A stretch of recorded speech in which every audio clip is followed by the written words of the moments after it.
আসসালামু আলাইকুম dear viewers. এখন আপনাদের সামনে একটি নতুন লেসন নিয়ে হাজির হলাম, যেটি আসলে ইডিয়মস ফ্রেজেস দিয়ে তৈরি। তো চলুন দেরি না করে দেখে নিই লেসনটিতে কী কী রয়েছে। Phrases regarding, as to, about, in terms of, with regard to, respecting, concerning, as regards, SB, STS।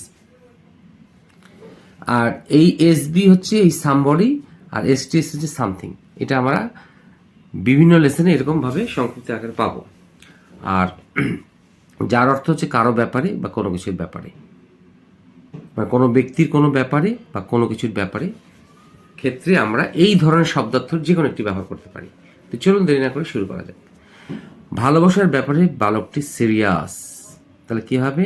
Regarding দিতে পারি আমরা, রেসপেক্টিং দিতে পারি, ইন টার্মস অফ দিতে পারি।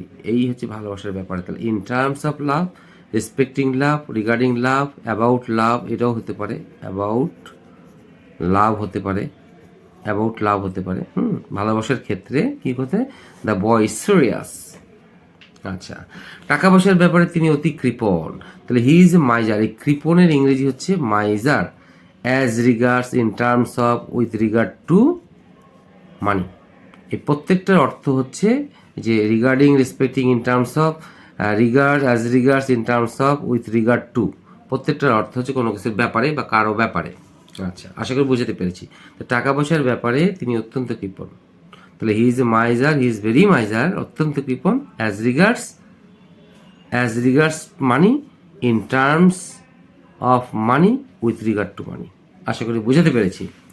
আচ্ছা, এখন যেটা হচ্ছে 3 নম্বর এক্সাম্পলটি, আমি ইংরেজি শেখার ব্যাপারে কঠোর পরিশ্রম করি। আই ওয়ার্ক হার্ড, কিসের ব্যাপারে? Regarding picking up English, about picking up English, in terms of picking up English. এখন প্রশ্ন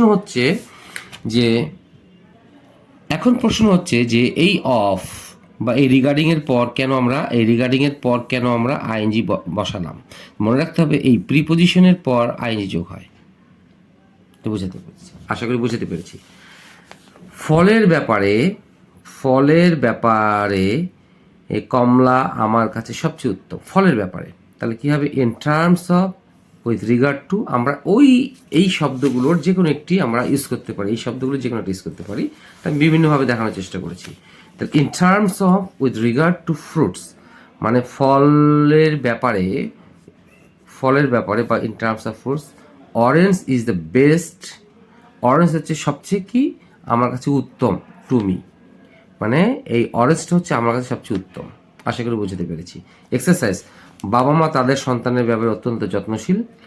বাবা মা তাদের সন্তানের স্বাস্থ্যের ব্যাপারে অত্যন্ত যত্নশীল। এটি আপনাদের জন্য, যদি করতে অসুবিধা আপনাকে অবশ্যই জানাবেন। তো এই লেসনের মাধ্যমে আমরা এই গুরুত্বপূর্ণ ফ্রেজেস বা ভোকাবুলারিজগুলো শিখলাম এবং কিভাবে এগুলো বাক্যে ব্যবহার করতে, তাই এই লেসনের মাধ্যমে আমরা খুব সহজেই শিখে ফেললাম। ভালো থাকবেন, সুস্থ থাকবেন। আসসালামু আলাইকুম।